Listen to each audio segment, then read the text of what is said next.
Hello बच्चों, आज हम आयुर्वेदिक एस्पेक्ट पर चर्चा करेंगे। कामला के बारे में चर्चा करेंगे।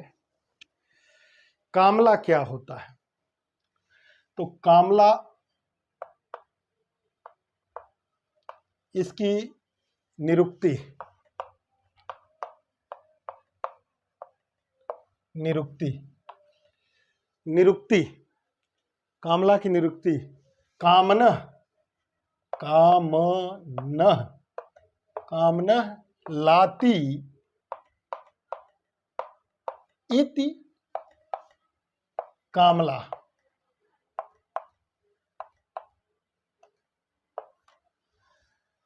कामना कामन मतलब, कामना के मतलब क्या है?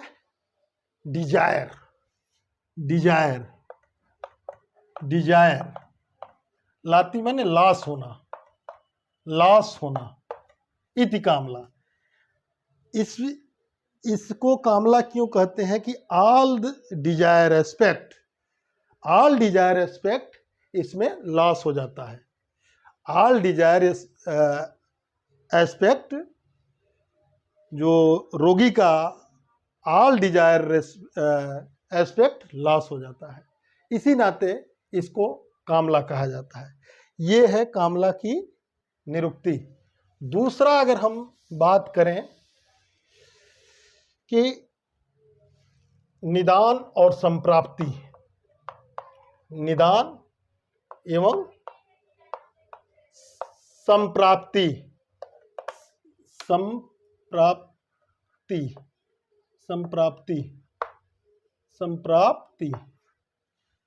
निदान और संप्राप्ति, तो इसमें कहा गया है पांडुरोगी तु इत्यर्थ है।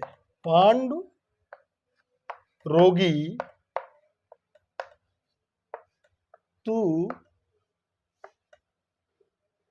युत्यर्थे पांडुरोगी तुत्यर्थे पित्तलानि निसेवते। पित्तलानि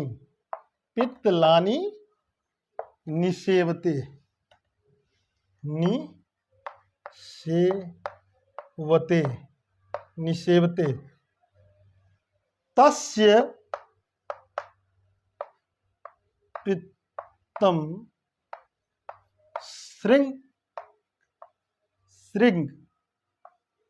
सृग तत्पित्तं सृग मांसम दग्धवा रोगाय कल्पते। दग्धवा रोगाय कल्पते।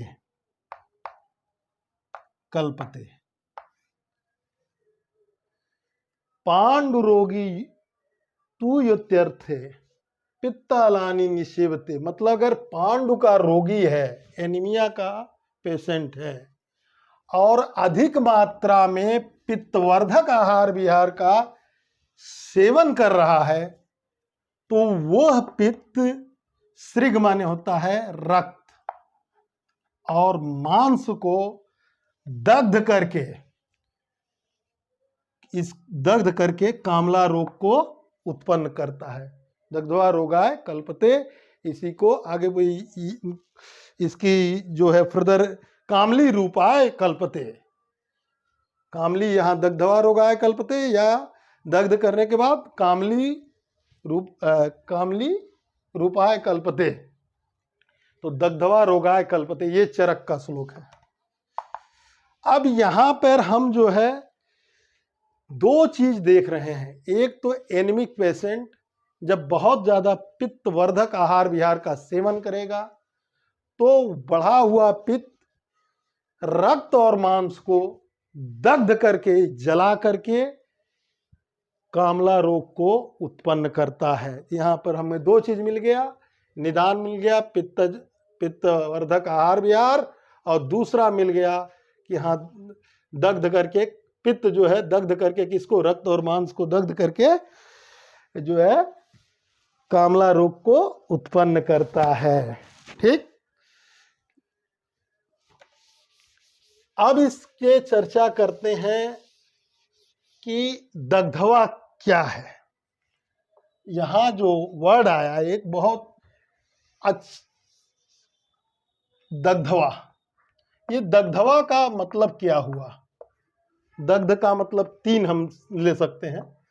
एक तो जलाना, एक अर्थ ये भी ले सकते हैं।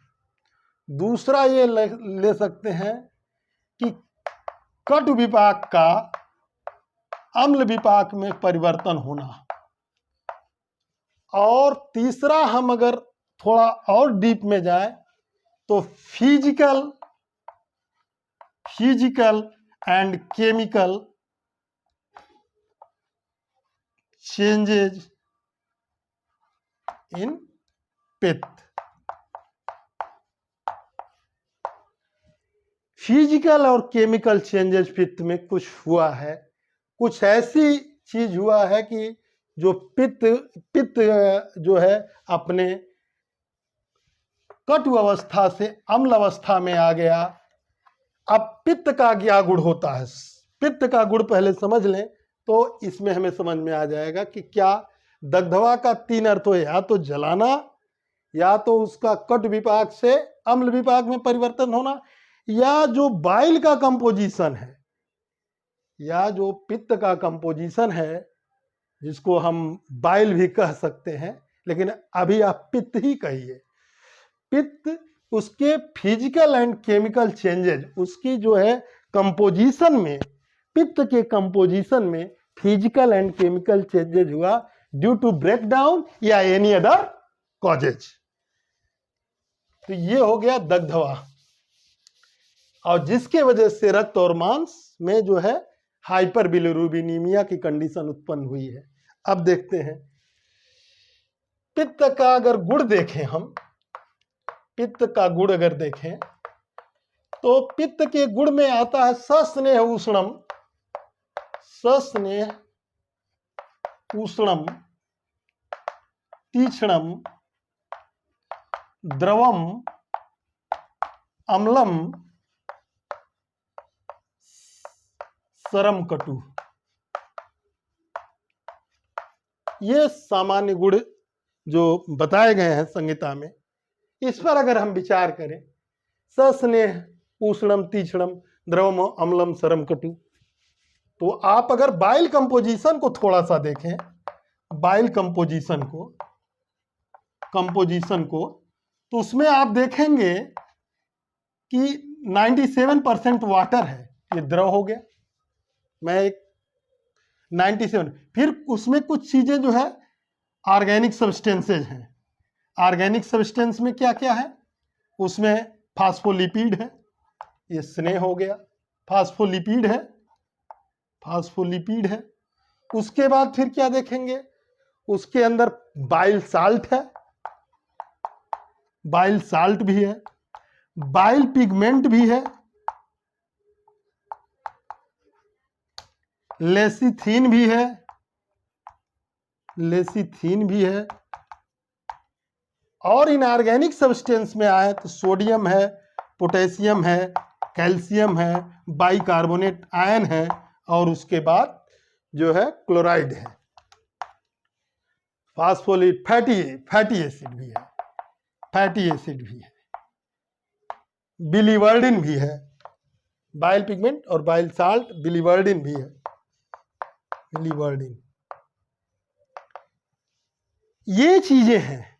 तो क्या इसमें अगर देखें तो सस्नेह भी है, लिपिड भी है, उष्णता भी है, साल्ट है तो उष्णता भी होगा, तीक्ष्ण भी होगा,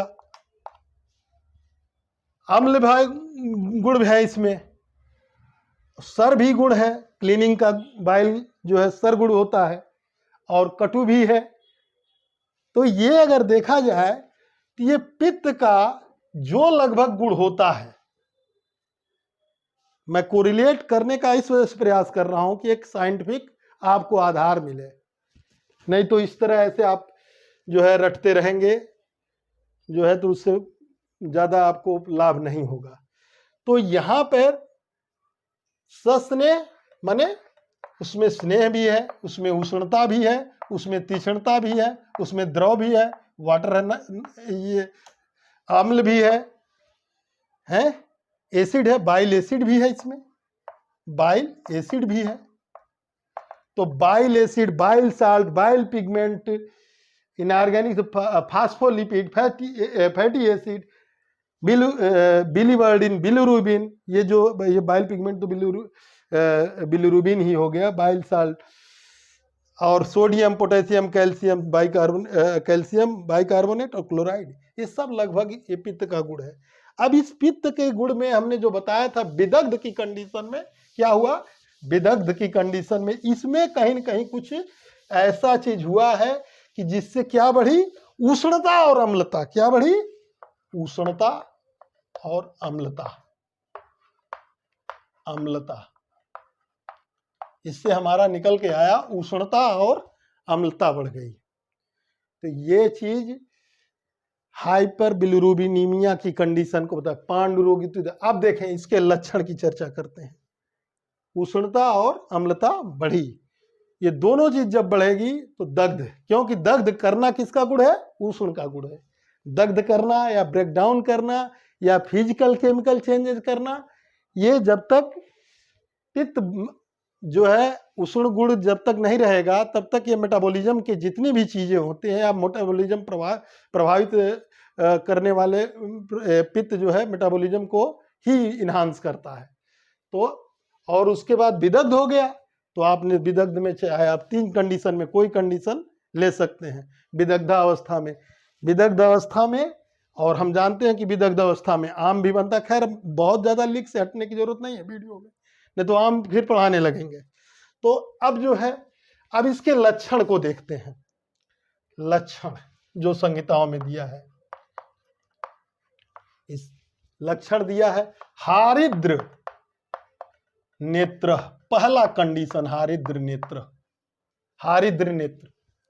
दूसरा क्या बोला, सभृंश है, सभृंश, साथ में ये भी भृंश है, क्या अभी गड़बड़ी है। हारिद्र त्वक नख आन्न, नख आन्न माने, पहले बात तो हमने उसमें भी बताया था, जब हारिद्र का मतलब क्या हुआ, ग्रीन एलोइस। हल्दी किस प्रकार की होती है, ग्रीन और एलोइस होती है, ग्रीन एलोइस होती है। तो हारिद्र नेत्र, सबसे पहले हाइपर बिलिरुबिनीमिया होता है तो कहां आता है, नेत्र में। हारिद्र नेत्र 5 मिलीग्राम पर 100 DL। उसके बाद सभृंश है, इसके साथ और गड़बड़ी हो, सभृंश क्या, हारिद्र त्वक नख अन्न, माने मुख, नख और त्वचा। ये हमने क्या बताया था, जब पहले नेत्र में आता है जब हाइपर बिलिरुबिनिया। अब दग्धवा का मतलब ब्रेक, वही फिजिकल एंड केमिकल चेंजेस किसमें हुआ, आरबीसी के डिस्ट्रक्शन से, जो ब्लड में फिजिकल और केमिकल चेंजेस हुआ ब्रेकडाउन से, इसी वजह से दग्धवा वहां वर्ड आया है। और दग्धवा वर्ड में आप यही हमारे समझ से आता है कि वहां पर फिजिकल केमिकल चेंजेस या अम्ल, कट विपाक से अम्ल विपाक हुआ, या फिर दग्ध हुआ, दग्ध में बर्निंग हुआ, इसका मतलब मेटाबॉलिज्म हुआ, कुछ उसके फिजिकल कंपोजिशन बाइल का वो हुआ, किसके कारण, हाइपर बिलिरुबिनिया के। हाइपर बिलिरुबिनीमिया क्यों हुई, आरबीसी के डिस्ट्रक्शन के कारण, आरबीसी के डिस्ट्रक्शन के कारण। तो पहला आया हारिद्र नेत्र सभृंश, हारिद्र त्वक नखानन, ठीक है। इसमें जो है हाइपर बिलिरुबिनिया के सब लक्षण है। दूसरा उसने क्या बोला, दूसरा इसमें बताया है, दूसरा जो बताया है हाँ, रक्तपीत, रक्तपीत सकृन, सकृन मूत्रो, सकृन मूत्रो भेक वर्ण हतेन्द्रिय, भेक वर्ण हतेन्द्रिय, हतेन्द्रिय, हतेन्द्रिय मतलब रक्त जो है पीला हो जाएगा ड्यू टू हाइपर बिलिरुबिनीमिया। सकृन माने मल भी पीला हो जाएगा ड्यू टू हाइपर बिलिरुबिनीमिया। मूत्र भी पीला हो जाएगा ड्यू टू हाइपर बिलिरुबिनीमिया। भेक वर्ड मतलब, भेक वर्ड का मतलब होता है बरसाती मेढक के समान, और हतेन्द्रियम माने इंद्रियां जो है वो विषयों से समुचित रूप से विषयों को ग्रहण करने में असमर्थ होंगी या इंद्रियों में वेदना होगी। ठीक है, तो दाह, उसके बाद फिर क्या है, दाह विपाको, दाह विपाको दौर्बल्य, दौर्बल्य, दौर्बल्य, दौर्बल्य, दौर्बल्य, दौर्बल्य, दाह विपाको दौर्बल्य। सदन अरुचि कर्षित, सदन अरुचि, सदना अरुचि, सदन और अरुचि जब संधि विच्छेद करेंगे तो सदन अरुचि कर्षित, कर्षित। इसका मतलब क्या हुआ, रक्त में पीत हो गया, हाइपरबिलिरुबिनिया, सक्रिन मूत्रो उसमें भी पीला हो गया। ठीक है, भेक वर्ण बरसाती वर्ण मेढक के समान रोगी की त्वचा हो जाती है। हतेन्द्रियम, तथा इंद्रिय जो है उसकी विषयों को ग्रहण करने में, सम्यक रूप से ग्रहण करने में असमर्थ रहती हैं। उसके बाद क्या है, दाह विपाको, दाह मतलब दाह, इन्फ्लेमेशन, बर्निंग सेंसेशन। अविपाक मतलब इनडाइजेशन। दौर्बल्य मतलब वीकनेस। सदन माने शरीर में भारीपन, सदन मीन्स शरीर में भारीपन। अरुचि माने एनोरेक्सिया। कर्षित माने वो कमजोर हो जाएगा, माने उसका बॉडी वेट कम हो जाएगा तो कर्षित हो जाएगा। दाह, अविपाको, दौर्बल्य, सदन अरुच, कर्षित है। उसके बाद कामला बहुपित्तेशा, अगली लाइन है कामला बहुपित्तेशा। कामला, कामला बहुपित्तेशा, बहुपित्तशा, कामला बहुपित्तेशा। कोष्ठ शाखा आश्रय मता, कोष्ठ शाखा आश्रय मता, कोष्ठ शाखा आश्रय मता। मतलब यह हुआ कि कामला में बहुपित्तेशा, पित्त की मात्रा बहुत ज्यादा हो जाती है, पित्त बढ़ जाता है।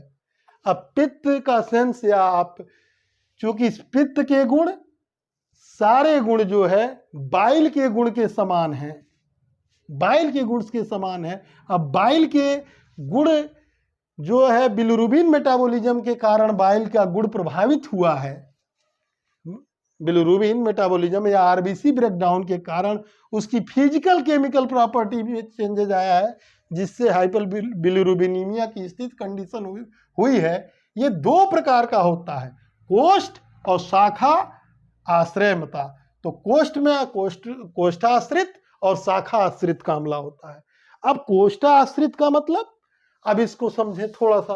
कोष्ठाश्रित का मतलब हुआ कि हमारे जैसे ये लीवर है, लीवर है, और ये आपका गॉल ब्लैडर है, और ये कॉमन बाइल डक्ट, फिर ये जो है गया इधर पैंक्रियाज से, और फिर ये ड्यूडेनम में चला गया। ठीक है, ड्यूडेनम में चला गया। तो आप ये समझ लिए दो प्रकार का होता है, कोष्ठ और शाखा आश्रित कामला। कोष्ठ का मतलब ये हमारे एब्डोमेन की बात कर रहा है, एब्डोमेन का मतलब इंटेस्टाइन, इंटेस्टाइन में। तो कोष्ठ आश्रित कामला, तो कोष्ठ आश्रित कामला को हम क्या कह सकते हैं, कोष्ठाश्रित कामला को, कोष्ठाश्रित कामला, कोष्ठाश्रित कामला को हम कहेंगे हिमोलिटिक जैंडिस। आरबीसी का डिस्ट्रक्शन हो और ये आरबीसी बिलिरुबिन में कॉन्जुगेशन हो और फिर बिलियरी चैनल के द्वारा फ्लश आउट होके यहां पर पहुंचे। और कोष्ठ आश्रित कामला की डायग्नोसिस है कि स्टूल जो होता है इसमें जो है पीला होता है, स्टूल पीला होता है, जो कि अभी उसमें बताया था कि सब कुछ पीले हो जाते हैं। तो स्टूल पीला कब होगा? जब आरबीसी का डिस्ट्रक्शन भी हो और ये कॉन्जुगेशन भी हो, और ये जो है इसकी वजह से, तो आरबीसी का डिस्ट्रक्शन हुआ तो अनकॉन्जुगेटेड बिलिरुबिन बना, और ये अनकॉन्जुगेटेड, इसमें कॉन्जुगेशन हुआ लीवर के अंदर, और कॉन्जुगेशन होकर फिर बिलियरी चैनल के द्वारा यहाँ आया, फिर ये स्टूल और यूरिन के रूप में निकल गया। इसका मतलब क्या है? ये कोष्ठ में गया था, तो ये कोष्ठाश्रित कामला आरबीसी के ब्रेकडाउन से हुआ, इसमें यहाँ कहीं मैकेनिज्म प्रभावित नहीं था, तभी ये कोष्ठाश्रित कामला कहलाया। तो अगर मैकेनिज्म प्रभावित होता कोष्ठ में, तो कोष्ठ में स्टूल पीला आता ही नहीं। और शाखा आश्रित मतलब चाहे यहाँ ऑब्स्ट्रक्शन हो चाहे यहाँ ऑब्स्ट्रक्शन हो, तो ये तब जाके शाखा में जाएगा ना। तो शाखा आश्रित कामला ऑब्स्ट्रक्टिव जॉन्डिस बोलेंगे, उसको क्या बोलेंगे? ऑब्स्ट्रक्टिव जॉन्डिस बोलेंगे। क्या बोलेंगे? शाखा आश्रित कामला को ऑब्स्ट्रक्टिव जॉन्डिस बोलेंगे। अच्छा, शाखा आश्रित कामला को ऑब्स्ट्रक्टिव जॉन्डिस, हिमोलिटिक कोष्ठाश्रित को हिमोलिटिक, क्योंकि भाई हिमोलिसिस की वजह से ज्यादा, अब हिमोलिसिस कई प्रकार से, वो सब मॉडल में हम चर्चा कर चुके हैं, उसकी अब चर्चा नहीं करेंगे, आप पिछला वीडियो देख लीजिएगा। शाखा आश्रित कामला में यहाँ केवल ये है कि आपको अगर शाखा आश्रित मतलब ये जो है ऑब्स्ट्रक्टिव जॉन्डिस की हम बात कर रहे हैं। ऑब्स्ट्रक्शन हो रहा है, ऑब्स्ट्रक्शन या तो कॉन्जुगेशन के लेवल पे हो, लीवर के कॉन्जुगेशन लेवल पे हो, या लीवर फ्लश आउट लेवल पे हो, मतलब जहां से बिलियरी चैनल में हो, और बिलियरी चैनल में ड्यूडेनम का पार्ट है, फिर तो ऑब्स्ट्रक्शन यहाँ हो चाहे यहाँ हो। तो हिमोलिटिक में क्या था? हिमोलिटिक में अनकॉन्जुगेटेड बिलिरुबिन बढ़ रहा था, अनकॉन्जुगेटेड बिलिरुबिन। लेकिन इसमें ऑब्स्ट्रक्शन अगर यहां पे है तो कॉन्जुगेटेड बिलिरुबिन बढ़ेगा, अनकॉन्जुगेटेड बिलिरुबिन बढ़ेगा। पूछिए क्यों? ऑब्स्ट्रक्शन की वजह से कोलिस्टेसिस, ये मैं वीडियो में चर्चा कर चुका हूं कि किसी इन्फेक्शन की वजह लीवर के अंदर अगर आप, जिसको आप कहते हैं हिपैटोसेलुलर जेंडिस, तो इसको हिपैटोसेलुलर जेंडिस भी आप कहते हैं ना, इसको मैंने कहा कुछ शाखा आश्रित को ऑब्स्ट्रक्टिव जेंडिस। अभी बताएंगे इसको हिपैटोसेलुलर जेंडिस, कोलिस्टेसिस हुआ तो यहाँ पर भी ऑब्स्ट्रक्शन हो गया, बाइल का फ्लो इन्फ्लेमेशन की वजह से ब्रेक हुआ, इंट्रा हिपैटिक कोलिस्टेसिस या एक्स्ट्रा हिपैटिक कोलिस्टेसिस, यहाँ हुआ तो एक्स्ट्रा हिपैटिक कोलिस्टेसिस हो गया, गाल स्टोन हो गया या कुछ हो गया, तो ऑब्स्ट्रक्शन हुआ ना, चाहे लीवर के अंदर हुआ चाहे लीवर के बाहर हुआ। तो जब दोनों कंडीशन में ऑब्स्ट्रक्शन है तो इसको ऑब्स्ट्रक्शन जॉन्डिस कहेंगे। किसी किताबों में लिखा है अब ये ऑब्स्ट्रक्शन हुआ, अगर इस लेवल पे ऑब्स्ट्रक्शन है तो कॉन्जुगेटेड अनकॉन्जुगेटेड, क्योंकि लीवर सेल कमजोर हो गया है, वो उतना प्रॉपर रूप से कॉन्जुगेशन नहीं कर पाएगा। जब प्रॉपर रूप से कॉन्जुगेशन नहीं कर पाएगा तो उसमें जो है क्या है, कॉन्जुगेटेड अनकॉन्जुगेटेड दोनों बढ़ेंगे। कॉन्जुगेशन तो होगा, पहले से थोड़ा बीमार है तो 50-60% होगा, तो दोनों बढ़ेंगे। अब यहाँ है तो लीवर हेल्दी है, तो ऑब्स्ट्रक्टिव के कंडीशन, ऑब्स्ट्रक्टिव जॉन्डिस कंडीशन में आपको पूरा कॉन्जुगेटेड बिलिरुबिन बढ़ेगा, ब्लड में कॉन्जुगेटेड बिलिरुबिन बढ़ेगा। क्यों? यहाँ कॉन्जुगेशन तो हो रहा है, तो इसका मतलब कॉन्जुगेटेड। तो 3 कंडीशन मिली, हिमोलिटिक कंडीशन और एक जो है हिपैटोसेलुलर कंडीशन जिसमें कॉन्जुगेशन गड़बड़ था, और एक जो ऑब्स्ट्रक्शन। तो इसको आप कह सकते हैं उभयाश्रित कामला। एक उभयाश्रित का लोग वर्णन किए हैं, उभयाश्रित कामला, लेकिन चरक ने 2 ही माने हैं, कोष्ठाश्रित और शाखा आश्रित, लेकिन किताबों में उभयाश्रित कामला। तो हिपैटोसेलुलर जॉन्डिस में यहाँ दोनों जगह है भाई, आधा इधर भी है आधा उधर भी है ऑब्स्ट्रक्शन, चूंकि इंट्राहिपैटिक कोलिस्टेसिस है, अब यहाँ अर्सोडाइल दे देंगे तुरंत फायदा कर जाएगा, और यहाँ कुटकी दे देंगे तब भी फायदा करेगा। क्यों? बाइल को क्लियर करेगा। तो इसी नाते मैकेनिज्म जानना जरूरी है। अब इसके बाद जब यहां पर है तब इसको तोड़ो निकालो, बड़ी चीज हो गई। तो यहाँ पर बाइल को तोड़ने अर्सो डीऑक्सीकोलिक एसिड देंगे। हमारे में क्या देंगे? ये जितना आपका जो है स्वर्णमाछी, एक मैंने योग बताया था, बहुत अच्छा है, वो गाल स्टोन में भी काम करता है इनिशियल कंडीशन में। और वो भी लोग मॉडर्न वाले भी क्या करते हैं, इनिशियल कंडीशन में तो करते हैं, नहीं तो लिथोट्रिप्सी करते हैं। उसका लिथोट्रिप्सी करेंगे और उससे भी नहीं होगा तो कोलिसिस्टेक्टोमी करेंगे, उनके पास भी ऑप्शन नहीं है। तो मैंने जो योग बनाया था पिछले वीडियो में, वो बहुत बढ़िया योग है। तो ये अब यहाँ उभयाश्रित कामला, एक कामला और है इसका जो है शाखाश्रित, कोष्ठाश्रित, उभयाश्रित कामला।